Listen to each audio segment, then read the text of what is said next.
Hi, everybody. So this is just a video over section 13.1, right triangle trigonometry. You may have noticed, my hair is going nuts out. Okay. You may have noticed that we are jumping to chapter 13. It's now pulled Mr. Grubb and I were thinking about what would be best to do with the time, with the remaining time, and we decided to jump ship out of chapter 8 and head to chapter 13 because we really need to teach you some trig stuff. Some of it is going to be review, like especially this lesson is going to be review from what you learned last year with Mrs. Wolf. But hopefully we'll go a little bit further into depth than you had before. So without further ado, see ya. Okay. All right. So this first section is all about when we just have a right triangle. It's important to note that all of this stuff is a right triangle trigonometry, right triangle trigonometry. So a triangle with a 90-degree angle in it. Okay. Now, what is trigonometry? Well, it's all about trigonometric ratios. Okay, now what is a trigonometric ratio? Well, it's a trigonometric function is a function whose rule is given by a trigonometric ratio. Now, you probably know them as sine, cosine, and tangent. Those are the three main trigonometric ratios. We're going to learn a couple other ones and how to work with them in this chapter. A trigonometric ratio is just basically compares the length of two sides of a right triangle. Okay. Now, we can expand it past right triangles, but for the most part, and especially in this lesson, we're going to relate them directly to right triangles. Everybody always asks me, what is sine? Oh, everybody, like there's people like interviewing me all the time or something like that. What is sine? What is cosine? What is tangent? Like what are they? And they're really just comparisons. They're ratios. They're ratios of different sides of the triangles. Okay, and they're ratios based on angle measurements. Now, you know how in algebra back a long time ago, somebody just started using x for variable. The Greeks use theta, and that stuck. Okay, so they're going to use theta to represent angle measurements. Okay, so whenever you see this symbol here, this theta symbol, and that's just a Greek letter, just like alpha, beta, all different Greek letters. That's just theta. It makes the sound like the th sound when you see it. That's just a placeholder for an angle measurement.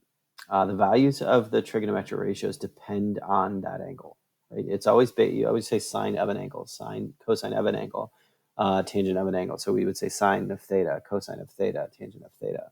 Okay. Now this is one of the main things that you learned last year. Okay.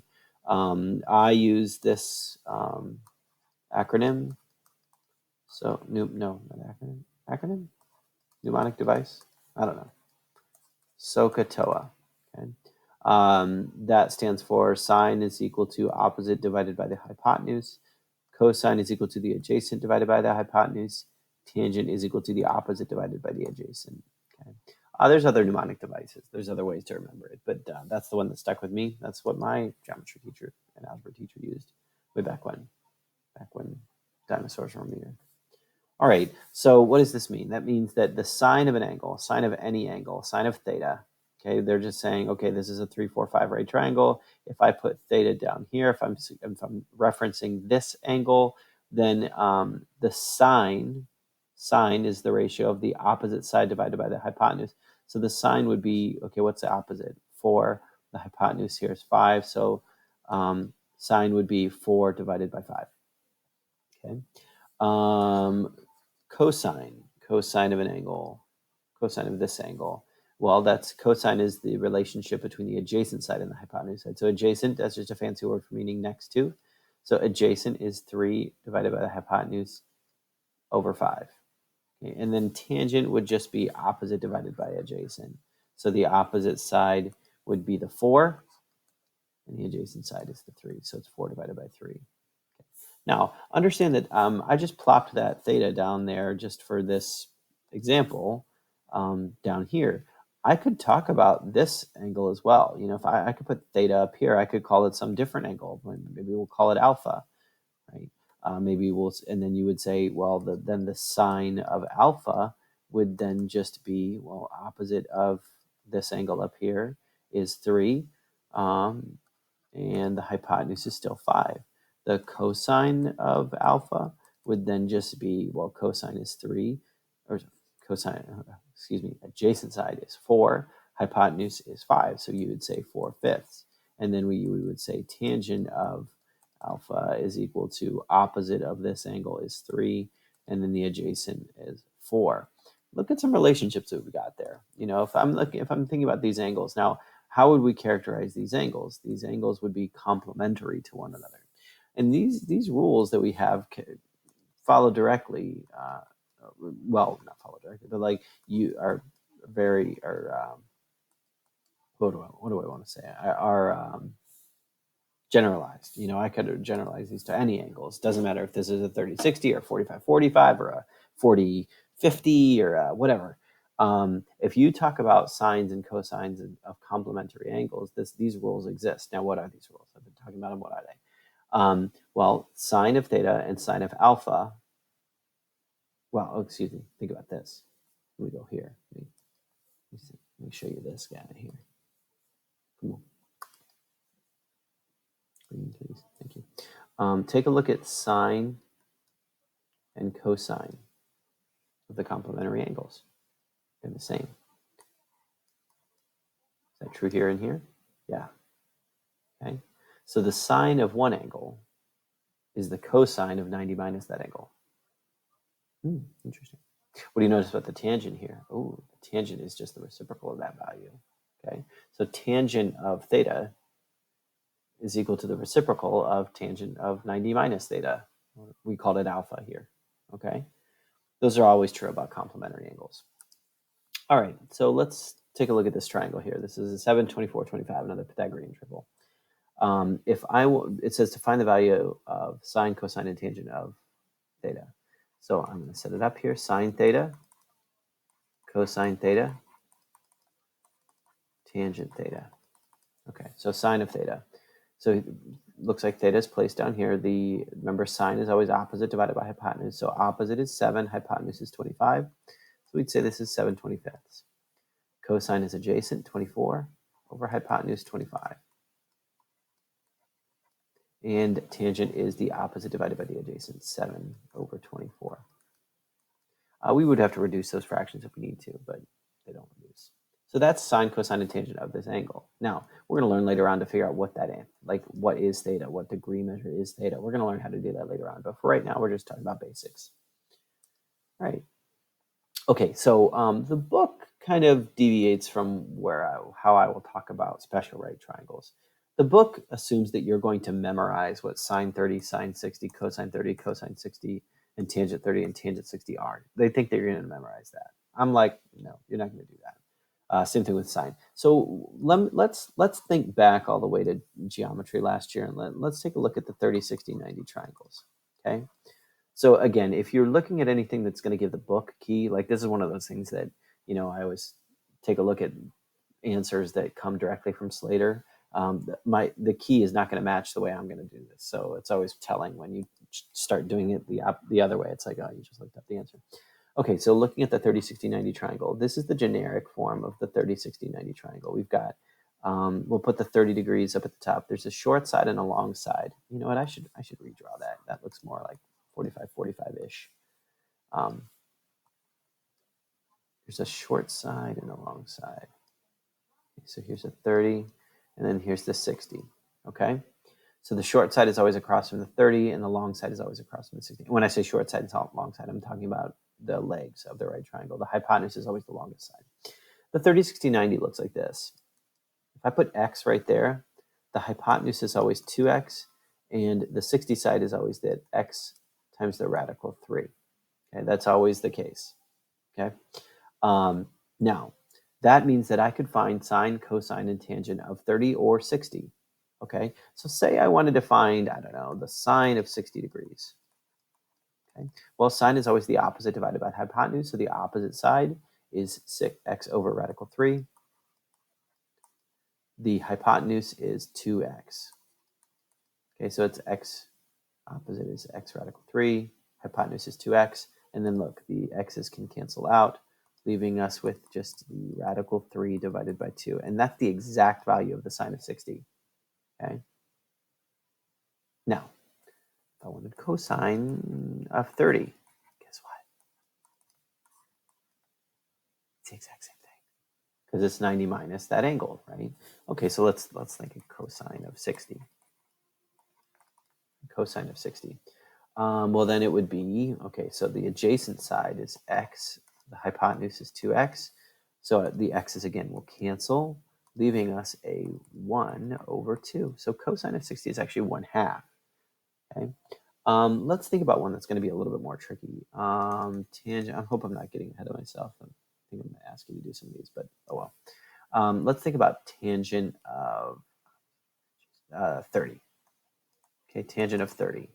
Well, tangent of 30, that would be the opposite x over the adjacent x radical 3. So I would be ending with 1 over radical 3, which would then we would have to rationalize the denominator. Okay, so it'd be radical 3 over 3, which is my answer there. Okay. All right, so let's now think about the 45/45s. The 45/45. These are the special right triangles. 45/45 looks like this. This is x, x, and this would be x radical 2. We could derive that pretty easily from the Pythagorean theorem too, if we really wanted to. You know, let's do it. Why not? Let's do that for the 30, 60, 92. Let's jump back to that. This is a good exercise to do. Okay, so like if this was x, you know, if we're talking about the 45/45, okay, if we call one side x, the other side, because this is the only isosceles right triangle, this would be x as well. So Pythagorean says that if this side is called c, we could say x squared plus x squared is equal to c squared, right? So these are the same things. So 2x squared is equal to c squared. So I square root it. I get square root of 2x squared is equal to c. And so that means x radical 2 is c. Okay, that's where we get that. That's the derivation for that. Now, let's think about the 30, 60, 90. The 30, 60, 90 is kind of interesting to do. I like doing this. So if this is the 30, 60, 90, let's call this side x. Okay. Now, envision for me this. Another triangle off the other side here with the exact same measures. Okay. Right. Well, that would mean this is x. And look at this. What's this? That's whole thing is a 60. So look what I've gotten here. I've got an equilateral triangle, 60, 60, 60. So what is this whole length here? 2x. So this is 2x as well. Okay. Now I've got 2 out of the 3 sides. I can do Pythagorean. X squared plus, let's call this b. Sure. B squared is equal to 2x squared. Okay. That means I've got x squared plus plus b squared is equal to 4x squared. Subtract the x squared over to the other side. And now I get b is equal to, and I square root the opposite side, I get x radical 3, right? Square root of x squared is just x, and then I have the square root of 3 still in there. So that's where I get the x square root of 3 right for the 60 side. Okay. All right, I digress. Let's get back to this. All right, so now we know how we get them. Let's use them a little bit. So let's say, I don't know, cosine of, let's call this theta. Oh, I know what theta is. Theta is 45. So cosine of 45. Okay, so that's opposite over adjacent. Adjacent over hypotenuse. X over x radical 2. Right? So that would be, cancel those out. We're left with a 1 over radical 2, and when we rationalize the denominator, it's a radical 2 over 2. Okay. Tangent 45. Well, which one? Doesn't matter. They both come out to be the same. X over x. Coincidentally enough, tangent of 45 is 1. Okay. So there's going to be problems in the homework assignment that ask you to use the special right triangles to solve, and that's what I'm asking you to do here. I'm asking you to actually figure it out that way. Now, what if we don't just put x's and stuff on there? And what if we, not just asking, to find one given the other? Well, take a look here. If I'm asked to find, this triangle, I've got, think about the 45, 45 for a second here. And that's what we got here. We know that, right? Okay. Well, think about the 45, 45. This is x, and x radical 2, right? So I am either, how do I go from the side length to the hypotenuse? I multiply by radical 2, right? So how do you think you would work backward from the hypotenuse to the side length? Well, what's the inverse of multiplying by radical 2? Dividing by radical 2. So you have to kind of figure out, what am I doing here? Am I multiplying by radical 2? Am I dividing by radical 2? What am I given? I'm given the hypotenuse, so I need to work backward to find the leg. Now think about it this way. Would I really want to be multiplying by anything here? No, the hypotenuse is the biggest side. I want to get to a smaller side, so I want to divide by radical 2, which means there I've got 20 radical 2 over 2 once I rationalize the denominator, or 10 radical 2. Okay, that's my answer there. No sines, cosines, or tangents needed. Now, let's take a look here. Okay, so I'm given my 30 side. So think about the generic 30, 60, 90 triangle. This is the 30, here's the 90, here's the x, here's the 2x, here's the x radical 3. Okay, now, how do I go from, I'm given my hypotenuse here, right? So if I want to go here, I would divide by 2. If I was given this side and I'm asked to go over here, I would multiply by 2. If I had this side, I would multiply by radical 3. If I wanted to work backward, I would be dividing by radical 3 to get to that side. So it's all dependent upon this 30 side. So here, I'm looking for x here, right? So what would I do? I would divide by 2. So 74 divided by 2. Right? That would give me my x, which is, what is 74 divided by 2? 37. Right? So there's x. Now, what if I had said find y? Well, that's my x radical 3. Well, what is x? This is 37 in this case. So y would be 37 radical 2. Okay. Oh, radical 3, excuse me, radical 3. Okay. Okay. All right. Okay, take out your graphing calculators right now and do this with me. Your calculator is defaulted to go into radian measure. If you reset it or have to do anything like that, it's going to turn back into radian measure. So what you need to do right now is turn it into, and what I did here, let me go back to that, sorry. What I did here is I went mode, and I scrolled down to here, and I put it on degree, and I hit enter. Okay, so you want to put it on degree mode. Okay, we'll talk about what a radian is in section 13.3. Don't worry, we'll get there. Actually, maybe sooner than that, maybe section 13.2. Okay, so a skateboard ramp will have a height of 12 inches, and the angle between the ramp and the ground will be 17 degrees. To the nearest inch, what will the length L of the ramp be? All right, so here's my ramp, 90-degree angle. Here's my skateboard. Yeah. The height of the ramp is 12 inches, and the angle here between the ramp and the ground is 17 degrees. All right. Now I am asked to find the length of the ramp. I would assume that they're asking for this length of the ramp. Okay, so I can use trigonometry to find this. Here's my theta. Here's my theta. What am I given based on my theta? My opposite side. What am I looking for? My hypotenuse. So what is the only one that deals with opposite and hypotenuse? Sine. That tells me I want to use the sine ratio. Sine 17 is equal to the 17 degrees is equal to the opposite 12 over the hypotenuse L. All right. Now, when I've got my sine, cosine, or tangent set up, I normally want to just use a proportion. Okay. Cross multiply and divide. So I've got L sine 17 is equal to 12, and then I divide by sine 17 over to the other side. L is 12 divided by the sine of 17. So what you're going to tell your calculator to do Now that we've put it in degree mode, you're telling your calculator the problem was given to you in degrees. That the angle measurements that you're going to be putting in are in degrees, which was we have 17 degrees. Let's quit out of there. I say I want 12 divided by the sine of 17 degrees. 41.04. L is 41.04. What do we got there? Inches? Yeah, there's my answer. In a lot of these word problems, we're going to have to talk about angles of elevation and angles of depression. Okay. When I say an angle of elevation or when I say an angle of depression, an angle of elevation is always from the horizon line looking up. That's the amount of angle of elevation. Okay. So say I was standing on the ground looking up at a tree, the angle at which I look up at the tree is called the angle of elevation.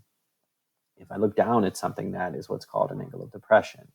Okay, it's always with the horizon line, always with a horizontal line, never with a vertical line. Okay, now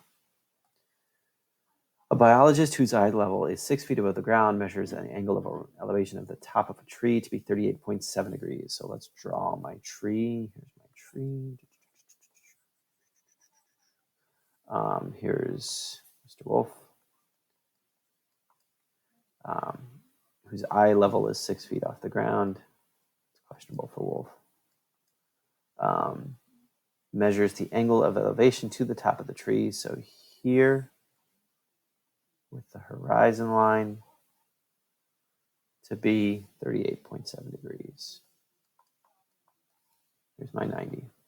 I want to know how tall the tree is. So here's this. Here's my x. Okay. Oh, and I know I am standing 180 feet away from the tree.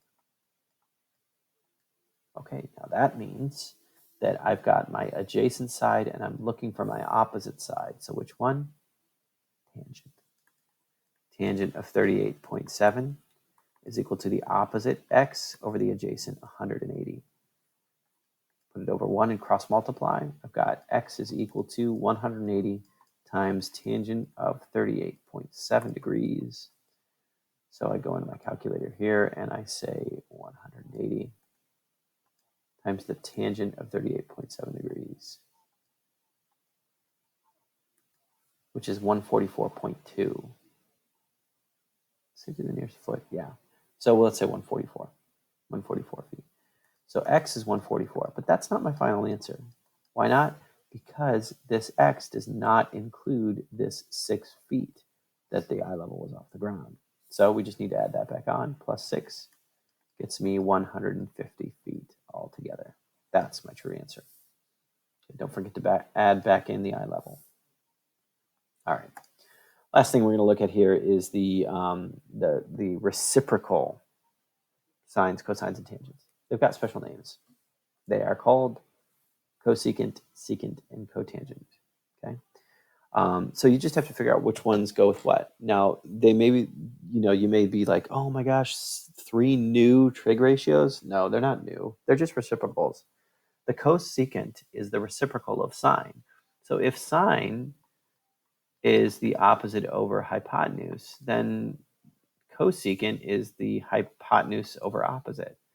If cosine is the adjacent over the hypotenuse, then secant is the hypotenuse over adjacent. And if tangent is opposite over adjacent, then cotangent is adjacent over opposite. You're just taking the reciprocal of the original.